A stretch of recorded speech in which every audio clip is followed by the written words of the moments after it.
beaming from Pacific Junction Hotel to Earth. Yo, welcome to my Summer Lair. I'm at Hot Docs, and super exciting. I have two gentlemen from the Corporate Coup D'État.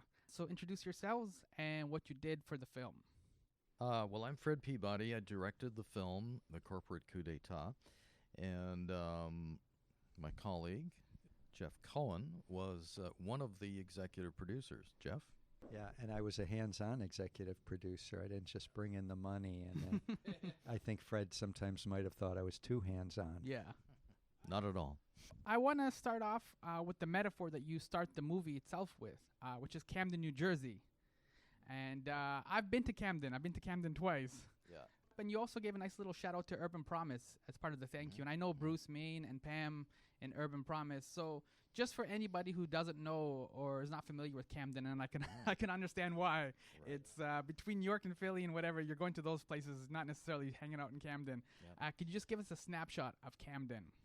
Well, first of all, what made me want to go to Camden was learning and reading what Chris Hedges, one of the main characters in the film, had written about Camden a few years ago, and he wrote about it as one of the major, what he calls sacrifice zones, areas that have been basically almost destroyed economically and socially by corporate insensitivity, unregulated corporatism, and lack of a conscience, really, which has led to the offshoring of jobs to other countries where they can use virtual slave labor, really cheap labor. And that has left places. Camden once used to be a major manufacturing center. The other place we go to, the other sacrifice zone, is Youngstown, Ohio, which used to be called Steel City, USA. And now it also is a scene of economic and social devastation. So it was really, Chris Hedges is a great writer. He's a former correspondent with the New York Times. And since he left the Times, he's written several books, and I highly recommend them to anyone. He is the reason that we ended up not only in Camden, but we went there with Chris Hedges, who lives in Princeton, New Jersey, which is not exactly next door, but it's down the road, basically. Yeah, down the road a bit. Yeah, and it's fascinating because it's like there was a in 1998 there was a Batman storyline. You don't have to read it, but there's a Batman storyline called Cataclysm where Gotham City got hit by a major earthquake, and the American government basically is, well, it's Gotham City. There's all this crime. There's all this corruption. We're giving up on this city. Like they wrote it off, basically. Yeah. Right, and so this was what plunges Batman, of course, into all this like ruckus and stuff like that. But the idea, and we just saw this recently with like even Detroit just a few years ago, the fact that you can kind of just write off this American city, and we're like, well, we tried and it didn't work. We still have New York, we have LA, we're good, right? So just the idea of Camden as a metaphor of just like we're just gonna write this off, or Youngstown, right? And we could just write this off. And even though there's people there, there's families there, there's all this infrastructure, like you said, it's a sacrifice. And it's absurd that America feels comfortable making that kind of sacrifice. Yeah. I mean, it is almost like a dark, gothic graphic novel, except it's reality. Yeah. And that's our reality that we're seeing. And as Chris Hedges says, if you look at these sacrifice zones, your city, your community could be next. These are kind of the early signs of the effects of what we call and what he calls the corporate coup d'etat. These decisions that lead to sacrifice zones, what the movie's trying to grapple with is the conflict between unbridled capitalism on one hand and democracy on the other. If decisions over economic life were made more democratically, no working class, and whether it's Detroit, Baltimore, Camden, Youngstown, would vote, yeah, let's pack up the factory and ship it.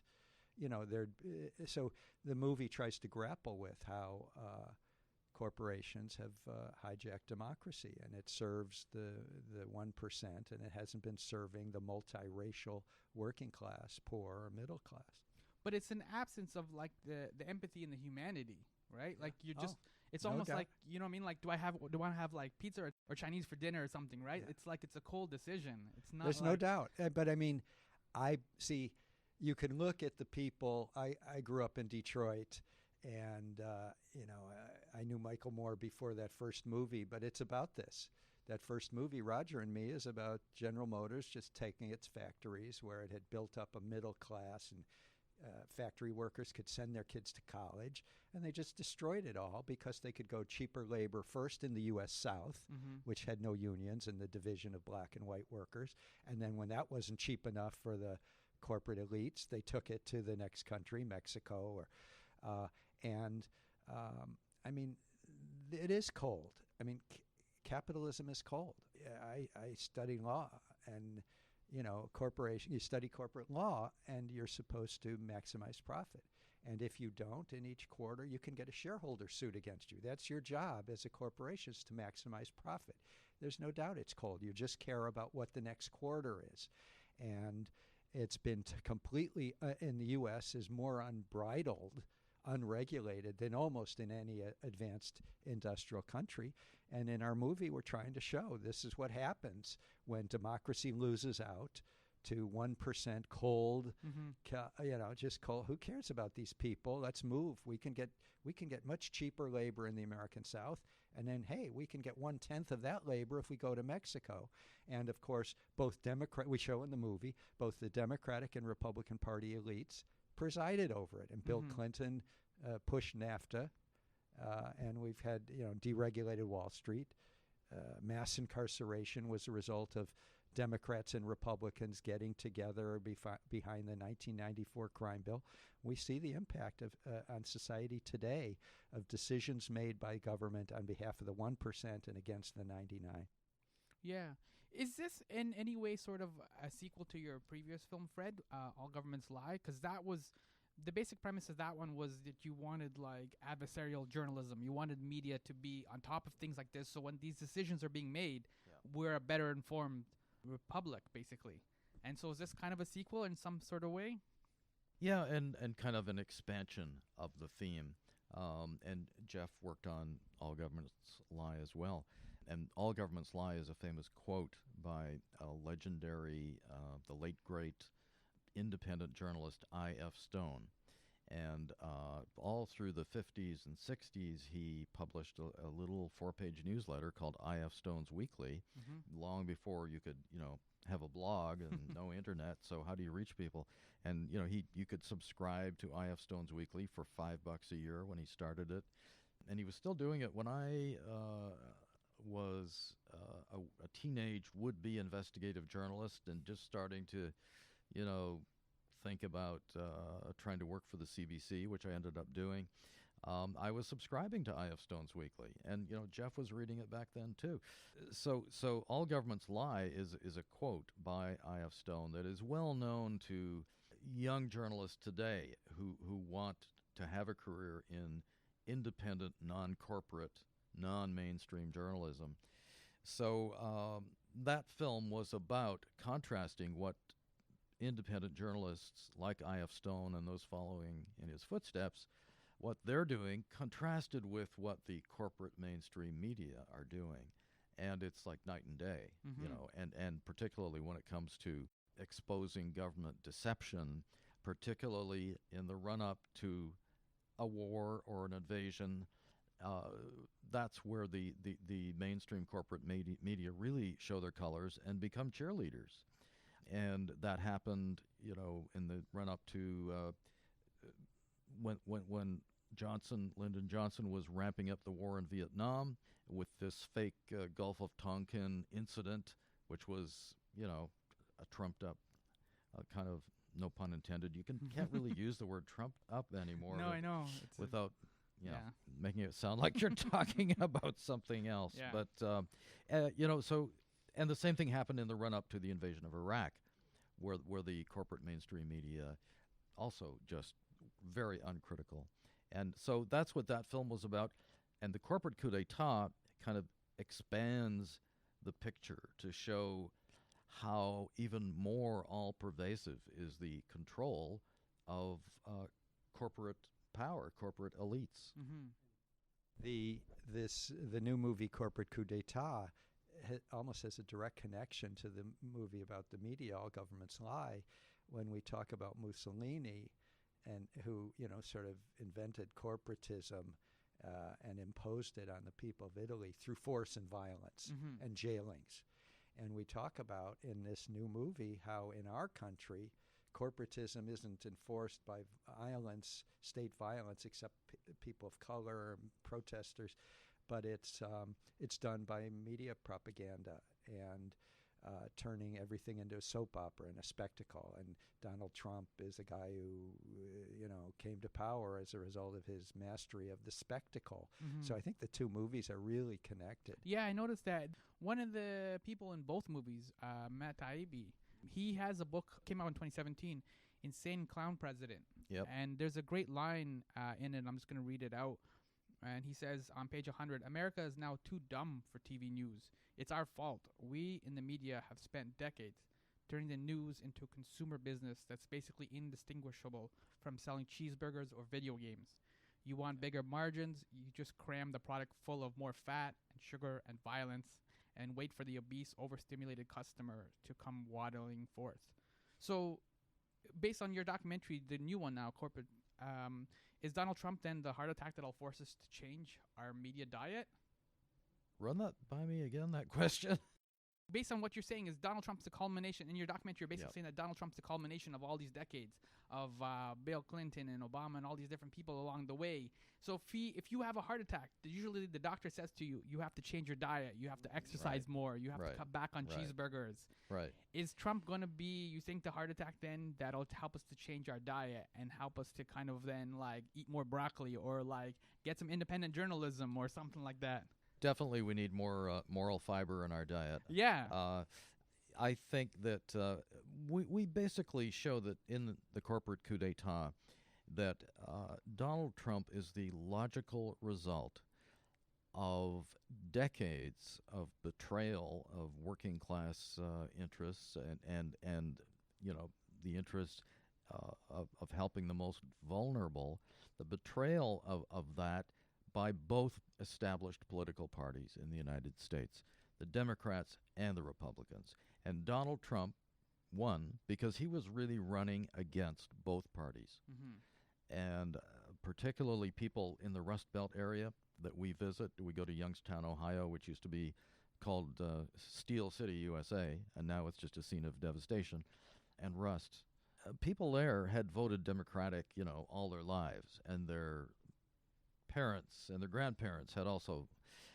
And so all of the pollsters and the pundits and the consultants to the Clinton campaign thought that, well, we don't need to worry about them. They've always voted Democratic. Well, guess what? They were tired of being screwed for decades by both parties. And when a fast-talking, slick con man blew into town, talking a good game, sounding completely unlike a Washington politician, a guy who they had seen on television, on The Apprentice, and sadly they believed what they saw on this stupid reality show called The Apprentice, where he, of course, was portrayed as a brilliant god of business acumen. But that's, again, a subculture of capitalism, right? That if you're rich, you must be smart, or you must be like, you're on top of it, right? So as Chris Hedges says in our film, Donald Trump is just a symptom of the systemic problem. On the issue of, is Donald Trump the heart attack that will get people to change their media diet? I said to one of the audiences at the Hot Docs Festival that the interesting thing about the U.S. is that the most progressive age demographic are people under 30. It's like night and day. People under 30 are the most anti-racist, anti-sexist, pro-gay rights, let's do something about climate change, let's tax the rich, let's regulate companies on every issue. And they have a different diet of media. The median age of a Fox News viewer is 71. CNN is something like 68. MSNBC. Young people don't get their news from these soap opera type outlets. They're looking for podcasts. They're finding Common Dreams, Truth Out, Truth Dig that Chris Hedges writes for. The Democracy Now! Is booming. Young Turks. It's not my cup of tea. I love Cenk Uygur, but it's a web TV thing, and people under 30, I asked students when I was teaching journalism, they all watch the Young Turks. And so you hit on something, that part of the reason people under 30 are more progressive is they've turned off mainstream corporate-dominated media, and they're finding some better alternatives. I have a lunch. Yeah, sorry. I just want to talk to you about, so introduce yourself and the role that you had in the documentary. My name's Phillip Martin. I'm a senior investigative reporter with WGBH radio and television in Boston. And the role I played in the Corporate Coup D'État is the role I play every day as a reporter. In this case, I was a reporter trying to understand why some Trump voters, those who voted twice for Barack Obama, 2008, 2012, in 2016 voted for Donald Trump. So when you're talking to these people, are you able to separate the politics from the journalism and just kind of sit and actually like listen to them? Or do you ever feel the need to like kind of correct them? It's a great question. And I don't feel the need. I think it's really important for me to listen, to hear what they have to say. The only time I feel a need to correct anyone is if they're absolutely incorrect. On a factual point, when we interviewed an African-American minister in Ohio who said that he had understood that each immigrant who comes across the border receives $30,000 each, it was important to correct that. Yes. That, of course, is nonsense. And but I didn't want to call it nonsense because that's condescending. But I did want to let him know, and did, that what he stated was just absolutely incorrect. And if I were to say it outside of journalism, I would have said it was ridiculous. But I simply called it what it was, incorrect. And in terms of the people that you talk to, one of the themes of the documentary is this idea of a savior. People are always looking for a savior, right? And that was what Obama was supposed to be. And now there's a little buyer remorse too, not just in the documentary, but even in general. Are people still fixated on this idea of a savior and somebody saving, or are they kind of now slowly realize that maybe it's like up to me to, like if I jumped off the ship now, I got to swim. Nobody's coming to rescue me. I think there's a myriad of things happening, but I think one of the predominant thing that's happening, exemplified by the Women's March of 2 years ago, January 2017, was that people are in fact motivated to do something on their own, that is to say aggregately, not just individually, but individuals part of a massive group. And you see this happening across the United States, Canada, for that matter. It's a worldwide movement. But in the United States, folks feel that it's not just a matter of voting. You also have to organize. You have to take to the streets. You have to join with other people. Journalists realize that our voices are amplified when we, in fact, work with other journalists, that it's not just a question of working on your own and winning an award, but it's necessary to work with other journalists investigatively. And so in terms of lay people, the same thing is absolutely true. You join as women, Black Lives Matter, working people. You see unions on the rise, as we just saw at the Stop and Shop successful food workers after years of being put down and losing, as they did in Los Angeles in 2003. Massive food workers strike across Southern California. They went on strike for almost 6 months. In the end, they lost. This time, this strike lasted 11 days. And what came out of that strike? Victory. And it's astounding. And why victory? Because 75% of people who shopped at these places refused to cross the picket line. There's a different consciousness that's occurring right now. That same consciousness is true for many journalists. It's not just a question of he said, she said. Many journalists are realizing on their own and through organizations like FAIR, for example, that you have to, in fact, discern what is objective, but what is also problematic, and what is right and what is wrong. And in the age of Donald Trump, you find a lot more people discerning those differences. And you find, getting back to your question again, you find that people are acting in less individualistically and more in an aggregate and more as a collective.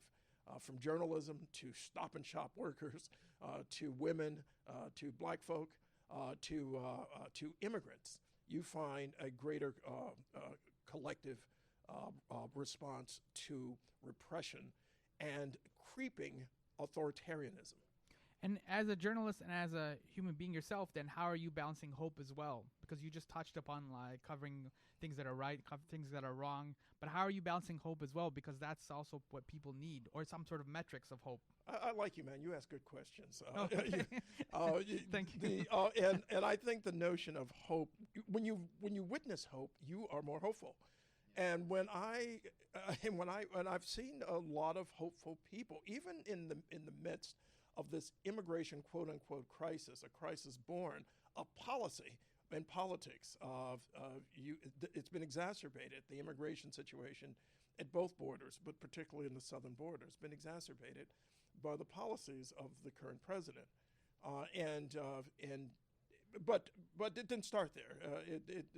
The previous president played a role in exacerbating those policies too. But what you see are people basically working to improve the conditions of immigrants. What you see with women, people working to improve the conditions of women. Me Too, I'm inspired by Me Too. And we all should be, men. We should be Time Out. We should be inspired by that. Because it's basically people saying, I'm not going to take it any longer. And we should always be inspired when people say, I'm not going to take it any longer. That is so important. As someone who grew up in Detroit, a city you mentioned, Camden wasn't the only metaphor for disintegration, but Detroit for a long time has been. But you also see what's happening in Detroit. People are pushing back, taking back their neighborhoods, saying, no, I'm not going to end up in a neighborhood where I'm paying $2,500 for a 3-bedroom apartment. You see pushback against all types of things. And in the final analysis, when other people push back, I'm interviewing those people, I'm hopeful, because they have expressed the type of hope that is absolutely contagious. All right. We'll leave it there for you. I'll ask him a couple more questions. I know you got to go, Thank right? You. I appreciate it. Yeah. Thank you for That's good great. questions. Really Thank you, I appreciate it. Yeah, man. Thank you. So, All right, see you soon. Okay. Thank you for your time. Thank you, my friend. Yeah, so just a couple more questions and then we'll wrap up. That good? Yeah. Super. Thank you. Super. So back to you, Fred. Both your docs, we touched already upon All Governments Lie and this one, The Corporate Coup D'État. You've worked in different capacities with Oliver Stone. I think he saw a rough cut of this one. Yes, he did. Yep. Oliver Stone, obviously, very political and very similar kind of ideas as you. Yep. But he chooses to work in fiction mainly. I know he's done some documentary stuff, Yeah, but yeah.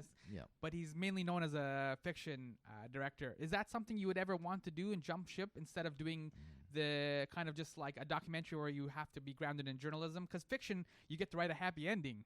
Yeah, I mean, I actually had a fleeting flirtation with the idea of wanting to, try my hand at being a screenwriter, writing a dramatic film.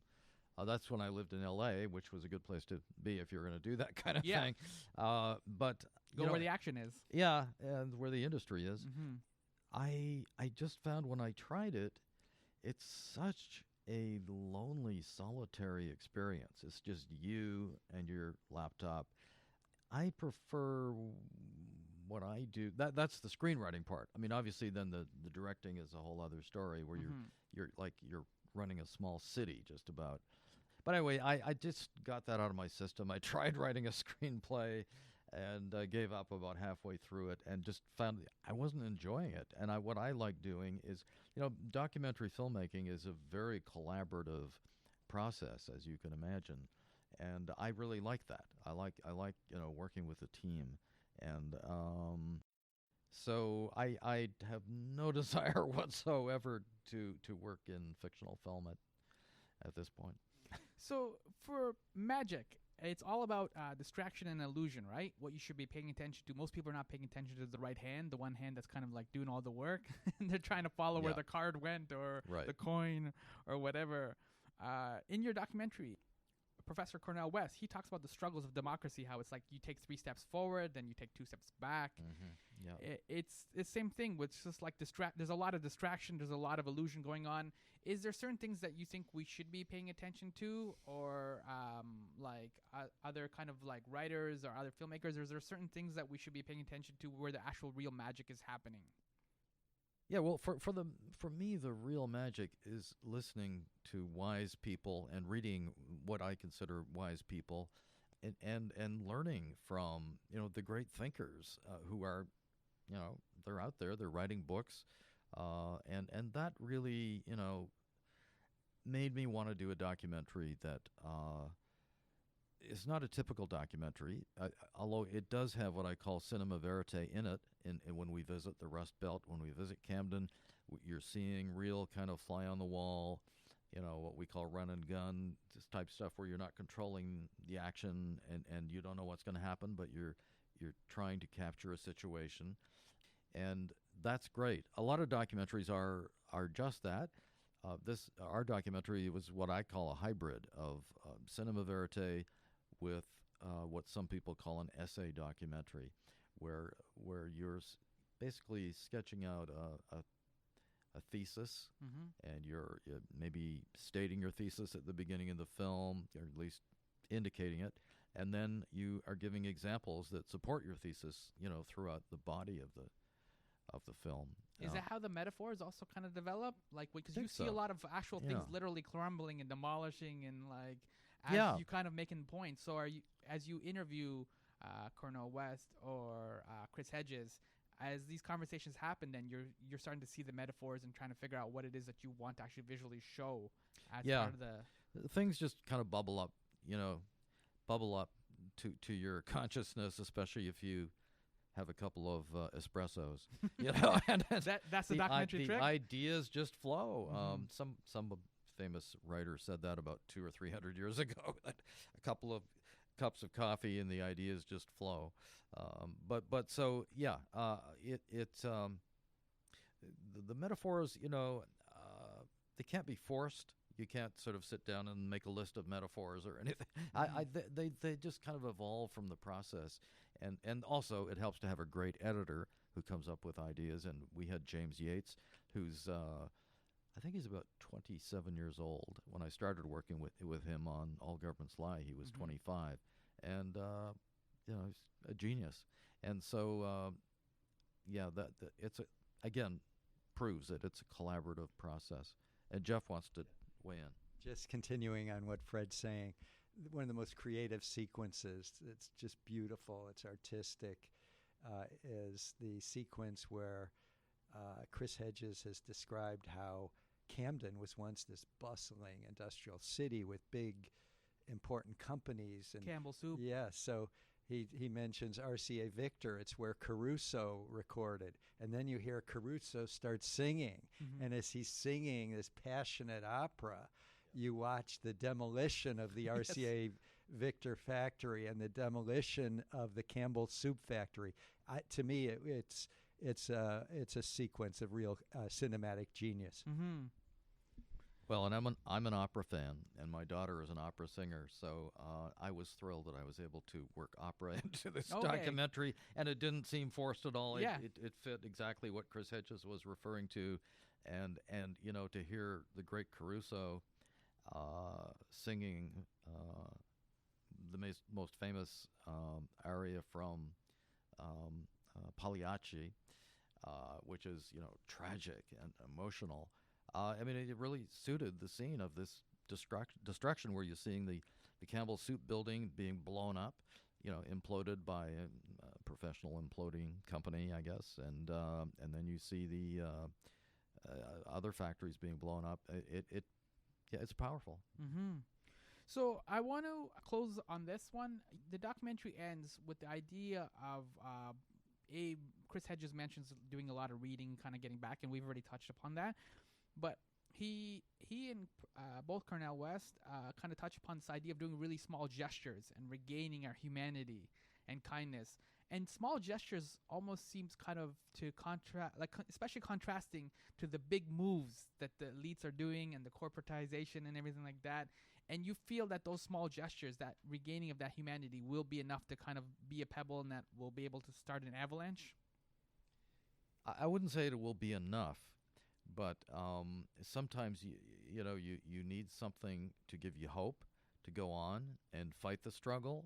And two of the key words of the solution are, I think, organize, resist, and if people keep it in mind that it is possible even when things look hopeless. I mean, I'm sure that things looked hopeless to some people, during World War II, but they didn't give up, and they kept and they kept having babies, and they didn't, and they fell in love, and life went on. And I do have faith in human nature, even when things appear bleak. But it's not just be kind to your fellow man. That is kind of the organizing principle that would lead you to try to organize and resist oppression. Particularly, it may not be your own oppression, but when you see the oppression of others, fellow citizens. I mean, things seemed hopeless in the 30s during the Depression. I could imagine, Things yeah. seemed hopeless when Hitler is taking one country after another in Europe in the 40s. Things seemed hopeless in my country when the best writers, the best professors, the best journalists could not work in the 1950s during the anti-communist blacklists and witch hunts. So what I love about the ending of the Corporate Coup D'État is while it talks about the individual taking action and how that could lead, your question about where's the magic happening, there's magic going on in the country I come from, the United States, and the magic is that people that were a year or two ago baristas are running for Congress and winning. Alexandria Ocasio-Cortez at age 29, an immigrant from Somalia, Ilhan Omar, is a congresswoman from Minnesota in my city that I grew up in, Rashida Tlaib, a Palestinian American, elected to Congress. She's as militant as any activist. And so from an activist perspective, if you're just a lowly activist, you're seeing, wow, I helped elect these people. And after getting elected, they're not forgetting about us. They're coming back to our activist meeting and speaking to it. There's something happening. There is magic happening. You wouldn't know it from the corporate mainstream media who are opposed to all these things that are happening. You wouldn't know it from the Democratic Party leadership when young people are pushing the Sunrise Movement, are all under like 28. It's the movement for a Green New Deal. And you have Nancy Pelosi, the leader of the Democratic Party, allegedly the Progressive Party, and she says, oh, the Green Dream or whatever they call it, trying to dismiss all these young activists. But young people in my country are not easily turned around. There really is some magic happening politically and socially. All right. And so, Fred, the documentary is playing at Hot Docs. Will it be attending more film festivals, or what are you hoping to happen after that? I'm glad you asked. Yes. We do have one more screening coming up at Hot Docs on May 3rd. Mm-hmm. That's at 12 o'clock at Hart House. Hot Docs also has a kind of an auxiliary arm that organizes screenings after Hot Docs. I forget what it's called, but there will be a screening by that part of Hot Docs sometime in June in Toronto. So if you go to the Hot Docs website, I'm sure you'll find reference. It may not be there yet, but there will be a screening. I think it might be June 12th. Also, Cineplex will be showing the film at theaters in Vancouver, Calgary, and Toronto on May 26th. Nice. Good job. And I'm pretty sure that if there's a huge turnout for those screenings, they'll hold it over and for a week if we're lucky. So come on out if you're in Toronto, Calgary, or Vancouver.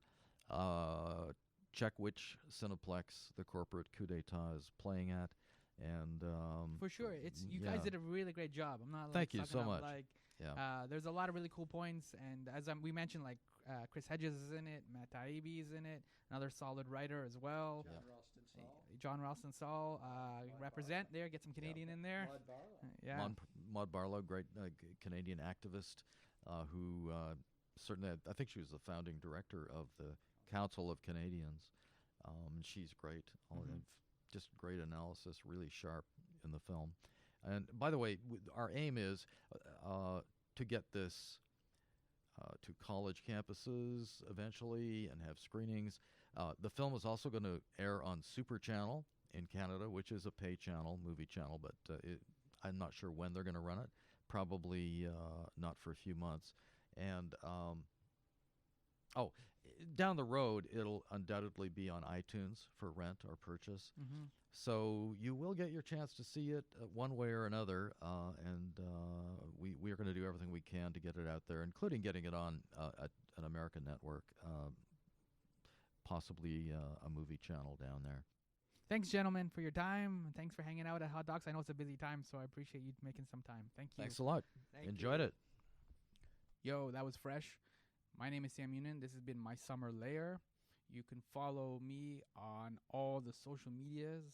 I am on Facebook, and I am on Twitter, and I am on Instagram. They're all at My Pal Sammy. I've made your life simple. You don't need to wear pants for any of them. Just come on, hang out, make some jokes. It's sarcasm. It's fun. Thank you.